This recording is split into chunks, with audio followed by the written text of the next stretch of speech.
प्यारे विद्यार्थियों, कहने का अर्थ यह है कि आज हम लोग 100 मार्क्स पोएट्री वाले सेक्शन में चैप्टर 2 तक पढ़े थे। पहला चैप्टर था आपका sweetest love I do not go और दूसरा था सॉन्ग ऑफ माई सेल्फ।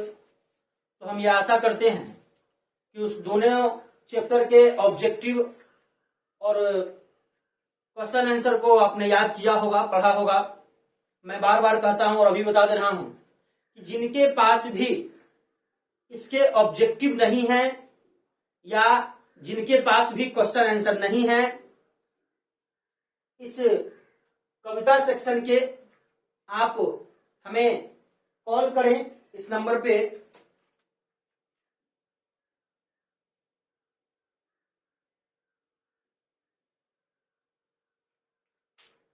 जरूर आपको इसका ऑब्जेक्टिव और क्वेश्चन आंसर दिया जाएगा।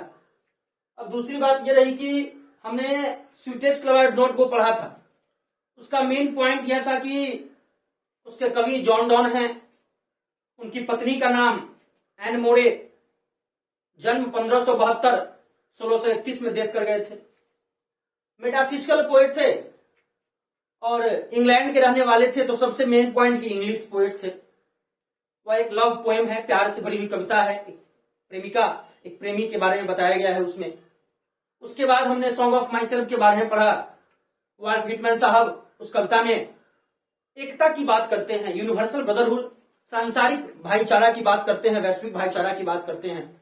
और वो कहते हैं कि सब व्यक्ति एक ही हैं। जैसा कि आपने देखा, हमने पढ़ाया था कि वो कहते हैं कि मेरे माता पिता का जन्म यही हुआ था, उनके माता पिता का जन्म, उनके माता पिता का जन्म। एक यूनिवर्सल ब्रदरहुड, एक वैश्विक भाईचारा का संदेश उन्होंने वहां दिया है। वो एक अमेरिकन पोएट थे। 1819 में उनका जन्म हुआ था, 1892 में वो डेथ कर गए थे। तो जन्म मरण जैसे हमें याद है वैसे उस प्रकार से आपको भी याद रखना पड़ेगा। एग्जाम में पूछे जाते हैं प्रश्न वहां से। इंग्लिश पोएट थे जॉन डॉन और अमेरिकन पोएट थे वाल्ट व्हिटमैन। अब आपके मन में प्रश्न उठ रहा होगा कि सर तीसरा नंबर चैप्टर जो है now the leaves are falling fast, इसके कवि कौन है, कहां के रहने वाले हैं? तो जरा इस कविता में आप गौर से ध्यान दीजिएगा कि now the leaves are falling fast. Now मतलब अब, द लीव्स मतलब पत्तियां, फॉलिंग मतलब तेजी से, फॉलिंग मतलब गिरना और फास्ट मतलब तेजी से, मतलब पत्तियां अब तेजी से गिर रही हैं। तो आपके मन में प्रश्न हो रहा होगा कि सर पत्तियां अब तेजी से गिर रही है, तो क्या इस कविता में पत्तियों के बारे में बताया गया? हाँ जरूर। पत्तियों को सहारा के रूप में लेकर के, एक एग्जाम्पल रूप में लेकर के मनुष्य के जीवन को दर्शाया गया है, जिसे समझिएगा थोड़ा गौर से तो ज्यादा समझ में आएगा। W.H. ऑडेन का पूरा नाम है वेस्टन ह्यूग ऑडेन, जिनका जन्म 1907 में हुआ था और 1973 में डेथ कर गए थे। जन्म कब हुआ था? 1907 में। बोलिए मेरे साथ, जन्म हुआ था 1907 में और 1973 में डेथ कर गए थे। 1907 to 1973। Now the leaves are falling fast के कवि W.H. ऑडेन, 1907 से 1973। सबसे खास बात यह है इनके परिचय का कि पुलिट्जर प्राइज इनको मिला था। इनको पुलिट्जर प्राइज मिला था 1948 में, 1948। आपके देश आजाद होने से एक साल बाद 1948 में इनको पुलिट्जर प्राइज मिला था for his collection the age of anxiety. Anxiety मतलब होता है चिंता, व्याकुलता, बेचैनी। तो द एज ऑफ एंजाइटी नाम की इनकी एक रचना थी और उसी रचना के लिए इनको पुलिट्जर प्राइज नाम का प्राइज जीते थे 1948 में। W.H. ऑडेन साहब एक ड्रामाटिस्ट हैं, नाटककार हैं, क्रिटिक आलोचक हैं, किसी चीज पर बोलने वाले, ट्रांसलेटर अनुवादक हैं, किसी चीज का हिंदी से इंग्लिश, इंग्लिश से उर्दू, इंग्लिश से जो अनुवाद करते हैं वो अनुवादक भी हैं, किसी चीज को इंग्लिश में करते हैं। एडिटर मतलब संपादक भी है, तो समाचार वगैरह में आप जानते होइएगा। अब सबसे खास बात इनके जीवन में यह रहा कि आप यदि इतिहास के पन्नों को पढ़े होइएगा तो आपको पता होगा कि प्रथम विश्व युद्ध 1914 से 1918 रहा और द्वितीय विश्व 1939 से 1942 या 44 समथिंग तक कुछ रहा। तो ही लेफ्ट इंग्लैंड, इन्होंने इंग्लैंड को छोड़ दिया एज अर्ली एज 1939। शांत भाई कवि लोग जो है ना बड़ा शांत स्वभाव के होते हैं, तो ये शांत स्वभाव के लोग थे। तो ये सोचे कि भाई इंग्लैंड में उस समय बड़ा मारामारी है, आपाधापी विश्व युद्ध की वजह से 1939 में जो इन्होंने हमेशा के लिए आराम से जो है इंग्लैंड को छोड़ दिया और to settle permanently in the United States. और हमेशा के लिए जो है सेट कहां कर गए? यूनाइटेड स्टेट्स अर्थात अमेरिका में। मतलब बउआ हो, अब आपके मन में एक प्रश्न उठ रहा होगा कि सर आपने बताया कि sweetest love I do not go जो कवि हैं वो जॉन डॉन साहब, उनका जन्म हुआ था इंग्लैंड में, तो इंग्लिश पोएट हो गया, ब्रिटिश पोएट भी कह सकते हैं। दूसरा वाल्ट व्हिटमैन अमेरिकन पोएट है, ठीक है, लेकिन ये जब रहने वाले थे इंग्लैंड के, लेकिन हमेशा के लिए सेटल ये हो गए परमानेंट के लिए अमेरिका में, तो इनको कौन कवि कहेंगे? अभी बता देते हैं कौन कवि कहेंगे, उसकी चर्चा हम लोग यहां करेंगे। लेकिन उससे पहले यह बात है कि audience work is divided into 2 phases. अब बात आप ही बताइए कि भाई आप हैं अगर रहने वाले इंडिया के, हमेशा के लिए आप चल के बस जाइए नेपाल में, तो इंडो नेपाली आप कहे जाइएगा। मतलब यह रहने वाले कहां के थे? इंग्लैंड के, हमेशा के लिए जाके कहां बस गए? अमेरिका में। तो बताइए कि ये जो भी रचना करेंगे, इंग्लैंड में जो रचना कर दिए वो इंग्लैंड के साइड का हो गया, अमेरिका गए वहां कुछ कविता लिखे, वहां कुछ रचना किए, वो हो गया आपका अमेरिकन साइड का। तो ही इज मतलब audience work is divided into 2 phases. इनकी रचनाओं को 2 भागों में बांटा गया, एक ब्रिटिश फेज और एक अमेरिकन फेज। और he is an English American poet. सबसे बड़ा प्रश्न कि आपसे एग्जाम में पूछ देगा, यहाँ पे एग्जाम में पूछ देगा कि W.H. Auden is dot dot poet, English poet, American poet, Indian, English American, तो वहां आपको मारना है इंग्लिश अमेरिकन। प्रिय मित्रों, कहीं कहीं आपको कंफ्यूज करने के लिए, आपको भ्रमित करने के लिए वहां पे इंग्लिश अमेरिकन ऑप्शन न दे करके आपको एंग्लो अमेरिकन देना। घबराना नहीं है, वहां पे इंग्लिश अमेरिकन रहे या एंग्लो अमेरिकन, इस दोनों में से कोई एक ही रहेगा, आप उसको टिक करके आइएगा। या नहीं तो इंग्लिश अमेरिकन होगा, या नहीं तो एंग्लो अमेरिकन होगा, या नहीं तो ब्रिटिश अमेरिकन होगा। क्योंकि इंग्लिश कहिए तब, ब्रिटिश कहिए तब, एंग्लो कहिए तब, बात बराबर है। बाबूजी कहिए, पप्पा कहिए, अब्बा कहिए, फादर कहिए, डैडी कहिए, कोई अंतर होने वाला नहीं है। वही चीज यहां भी है, इंग्लिश, एंग्लो और ब्रिटिश, ये तीनों नाम है इनके। तो अगर आपके पास ऑप्शन में आए कि इंग्लिश अमेरिकन पोएट तो मार दीजिए, या नहीं कहिए ऐसा तीनों आ जाए कहीं, तब नहीं, मूर्ख वाला काम नहीं, तीनों कभी भी एक साथ नहीं आ सकता है। या तो इंग्लिश अमेरिकन होगा, या तो एंग्लो अमेरिकन आएगा, या नहीं तो ब्रिटिश अमेरिकन आएगा। तो ये इनकी मुख्य खास बातें थी। अब ये जब इंग्लैंड में थे तो रचना किए, फिर अमेरिका में गए तो वहां भी कुछ कविताएं लिखे। तो दोनों में अंतर है कि अमेरिका का जो फेज का रचना है, मतलब इंग्लिश का फेज और अमेरिकन फेज दोनों अलग अलग रचना है। तो इंग्लिश फेज का जो रचना है वह the orators, the dance of death, look stranger, Spain and another time, ये आपके कवि W.H. Auden साहब की ब्रिटिश की रचना है, जब इंग्लैंड में थे उस समय लिखे थे। The notable works for the American phase, American phase में लिखा इन्होंने new year letter, for the time being, the age of anxiety, और इसी बुक के लिए इनको पुलिट्जर प्राइज 1948 में दिया गया था, and the shield of Achilles, and the present lyric, और अभी जो आप पढ़ने जा रहे हैं लिरिक वह है now the leaves are falling fast, पत्ते अब तेजी से गिर रहे हैं, इन एक्ट्स, और ये हमने आपको कहा अभी कि now the leaves are falling fast, पत्तियों का सहारा लिया गया है, मनुष्य की ओर इशारा किया गया है। तो आपके मन में प्रश्न उठा होगा, सर कैसे, आप झूठ तो नहीं बोल रहे हैं? आपकी किताब में लिखा हुआ है कि now the leaves are falling fast, enacts the frustration. Frustration मतलब क्या होता है? नाराज हो जाना। आप किसी चीज को लेकर के भ्रमित हो गए, नाराज हो गए, नर्वस हो जाना, वो नाराज, frustration inherent in human life, मनुष्य के जीवन में निराशता भरा हुआ है, फ्रस्ट्रेशन भरा हुआ है, हमेशा आदमी बेचैनी की स्थिति में रहता है। द एस्पिरेशंस, एस्पिरेशंस मतलब होता है महत्वाकांक्षा, जो आप पाना चाहते हैं अपने जीवन में, aspirations that are not fulfilled, and the sense of loneliness in which every individual lives and dies, कहते हैं वही अकेलापन का भाव हमेशा मन में बना रहता है। कभी कभी आप अपने परिवार के लिए सब कुछ करते हुएगा, सब कुछ करते हैं, बड़ा अच्छा लगता है, कभी कभी कुछ ऐसा बात हो जाता है कि दिल टूट जाता है कि दुर्भाग्य दुनिया में कोई किसी का नहीं है, अकेले अकेले सब आदमी अपना अपना देखिए, तो यह चीज कभी कभी होता है। तो यही चीज कभी दर्शाना चाहते हैं कि दुनिया में कोई किसी का नहीं होता, सब अकेले जन्म लेता है, अकेले जीता है और अकेले ही मरता है। इसी के बिहाफ पे हम इस कविता को पढ़ेंगे, और कविता का लाइन बाय लाइन एक्सप्लेनेशन, एक एक शब्द का व्याख्या मित्रों हम आपके सामने में करेंगे। और ज्यादा अच्छा रहेगा कि आप अपने सामने में किताब को खोल करके रख लीजिए। और यदि चैनल को आप देख रहे हैं, इस फायर इंग्लिश क्लासेस नाम के इस यूट्यूब चैनल को, तो आप हमें जितना देखेंगे, आप कमेंट करेंगे, कुछ उसमें त्रुटि हो तो बताएंगे, हम आपका वेलकम करते हैं। और आप लाइक भी करेंगे, शेयर करेंगे, सब्सक्राइब करेंगे, तो हमें एक ऊर्जा मिलेगी, ऊर्जा का संचार होगा, जिससे हम दुगनी जोश के साथ आपके लिए मेहनत कर पाएंगे और आपको भी अच्छा लगेगा। तो कहते हैं कि now the leaves are falling fast, पत्ते अब तेजी से गिर रहे हैं। वो किताब निकाल के सामने में रखिए, तब व्याख्या समझ में आएगा। अगर व्याख्या सिर्फ अच्छे से आप समझ जाते हैं तो 4 मार्क्स का व्याख्या आपका रहता है एग्जाम में बुआ, और 9 नंबर का ऑब्जेक्टिव भी पूछा जाता है एग्जाम में, क्वेश्चन से जाता है, इसलिए कविता को गौर से पढ़िएगा प्रिय मित्रों।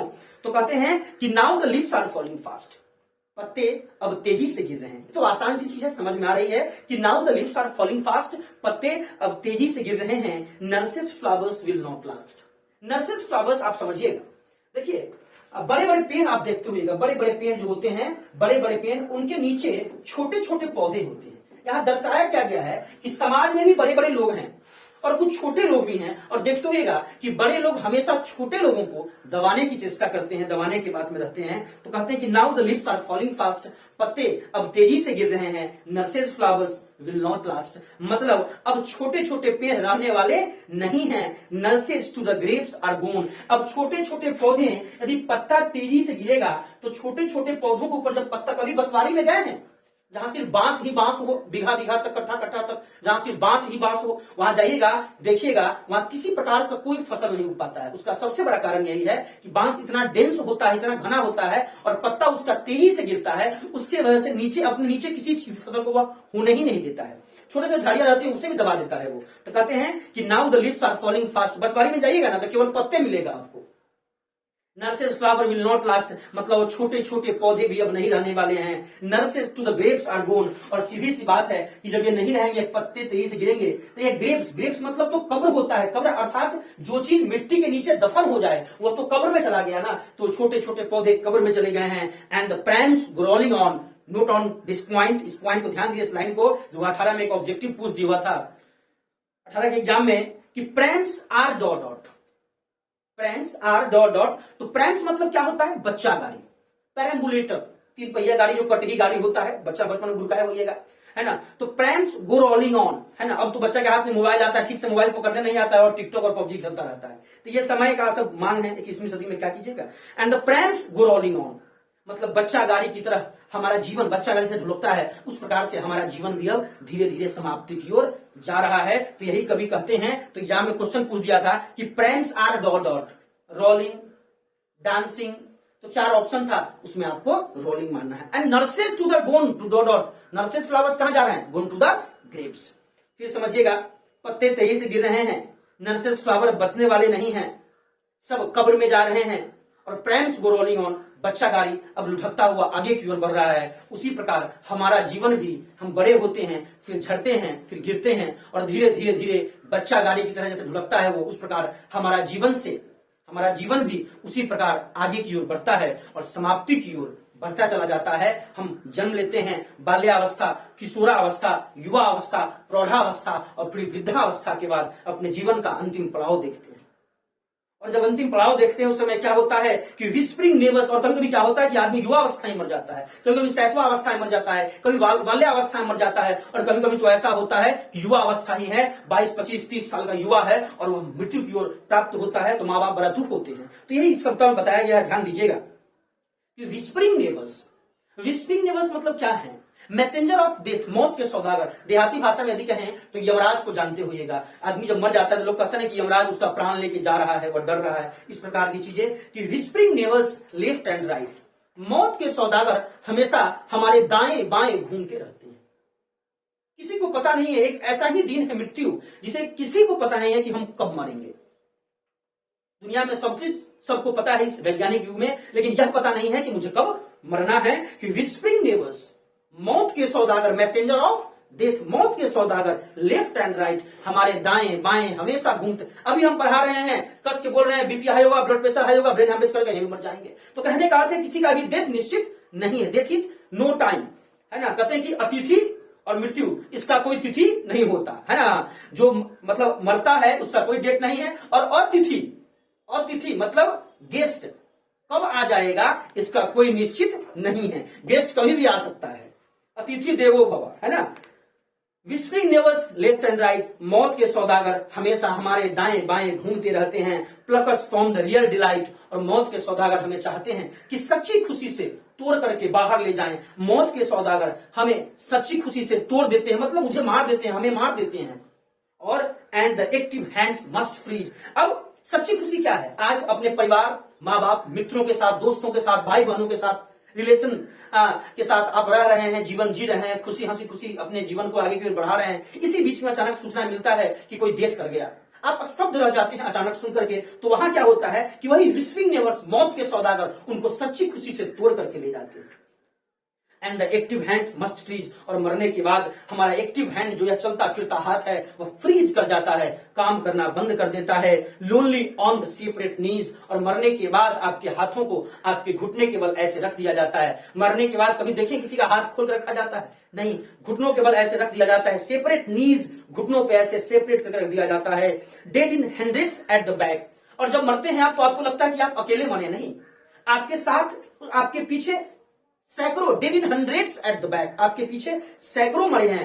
Follow wooden in our track, हमारे समाज में, हमारे हिंदू भाई में यदि कोई मरता है तो लोग उसको फरकी रूपी बांस का बल्ला होता है उसे बना करके उस पर और ले जाते हैं, शमशान की ओर जलाते हैं। हमारे मुसलमान भाई दफन करते हैं।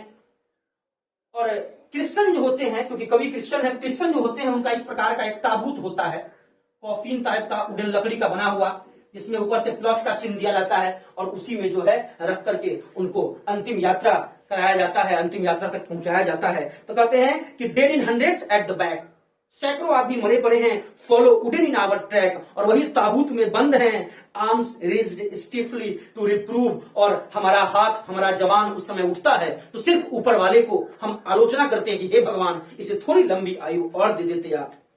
इन फॉल्स एटीट्यूड ऑफ लव, और प्यार का ये झूठा फलसफा, प्यार का झूठा फलसफा क्या है? यदि कोई लड़की आपसे बेइंतहा मोहब्बत करती है और आपको कहती है कि हाँ हम आप ही से शादी करेंगे, लेकिन जब एक समय आता है वह आपको छोड़ के चली जाती है, तो वह फॉल्स एटीट्यूड ऑफ लव है, मतलब प्यार का झूठा फलसफा। वही कवि यहां कह रहे हैं कि भगवान गॉड हमारे साथ करता है। गॉड क्या करते हैं हमारे साथ? जन्म दिए, अच्छा है, ठीक है, पले बढ़े, थोड़ा उम्र हुआ, 16 साल, 17 साल, 18 साल, 19 साल, 20 साल उम्र हुआ, उसी बीच में बहुत आदमी डेथ कर जाते हैं। 60 वर्ष उम्र हुआ, डेथ कर जाते हैं। सही समय न पूरा हो, उसी बीच में मर जाता है। तो भगवान को लोग कोसते हैं और कहते हैं कि हे भगवान, जब मारना ही था तो आपने जन्म मुझे क्यों दिया? प्यार का झूठा फलसफा क्यों दिखाया? क्यों दिखाई ये दुनियादारी? तो कहते हैं कि ये starving through the leafless would, starving through the leafless would, बिना पत्ते वाले जंगलों में भूखमरी पड़ी हुई है। ट्रॉल्स, ट्रॉल्स देखिए स्कैंडिनेविया एक देश है, वहां की माइथोलॉजी में, वहां के धर्म पुराण में, वहां की धर्म कथाओं में एक ट्रॉल्स नाम का एक प्राणी है, जो विचित्र प्राणी, हमारे यहाँ कैसे कहते हैं भूत, चुड़ैल, है ना, उच्चमय, पता नहीं क्या क्या मतलब कहते हैं वो, चुड़ैल वगैरह भक्ता उगता है ना, तो वो चीज वहां भूत माना जाता है ट्रॉल्स को। एक अगली क्रिएचर है, बुरी आत्मा माना जाता है ट्रॉल्स को। और ट्रॉल्स जो है अपनी भोजन की तलाश में घूम रहा है। And the Nightingale is dumb, अब बुलबुल भी गाना बंद कर दी। बुलबुल इतनी अच्छी पक्षी होती है, गाना गाती है, तो बुलबुल भी अब गाना बंद कर दी है। And the angel will not come, अब भगवान के कोई दूत भी बचाने आने वाले नहीं हैं। कोल्ड इम्पॉसिबल अहेड, जितना आगे बढ़ेंगे हमें ठंडा ही रहेगा। यहाँ पहाड़ की ओर बताया गया है। List the mountains lovely head, और उन पहाड़ के किनारों से, उन पहाड़ की प्यारी प्यारी ऊंची ऊंची चोटियों से, उन किनारों से whose white waterfall could bless, वहां से वो झरना गिर रहा है, शायद वह हमें आशीर्वाद दे दे। ट्रेवलर्स इन दियर लास्ट डिस्ट्रेस, और यात्री अपने अंतिम क्षण में है। प्रिय मित्रों, कविता का सार समरी यही अर्थ हुआ कि इस कविता में कवि ने पत्तों के ऊपर इशारा किया है, मनुष्य के जीवन को बताया है कि मनुष्य आता है, जीवन जीता है और मर जाता है, और मरने के बाद उसके द्वारा किए गए अच्छे काम ही याद रखे जाते हैं। किसी का कुकर्म कोई कभी याद नहीं रखता। इसलिए जीवन जो मिला है उसमें अच्छे काम करें, मेहनत से पढ़े लिखें, आगे बढ़े। इस लॉकडाउन में इतनी गर्मी होने के बावजूद भी हमने आपके लिए मेहनत किया है, इसीलिए कि आपका सिलेबस सुचारू रूप से आगे बढ़ पाए। हमने 3 नंबर लेसन पढ़ा दिया, अब आपका काम है इसके ऑब्जेक्टिव क्वेश्चन आंसर को याद करें। अगर आपके पास नहीं है, इस नंबर पर संपर्क करें, समय आपके पास पहुंचा दिया जाएगा। अपने मित्रों को बताएं, शेयर करें, जितना शेयर करेंगे, लाइक करेंगे, सब्सक्राइब करेंगे, हमें एनर्जी मिलेगी और हम आपके लिए दुगनी ऊर्जा जोश के साथ मेहनत करेंगे आपके लिए। धन्यवाद।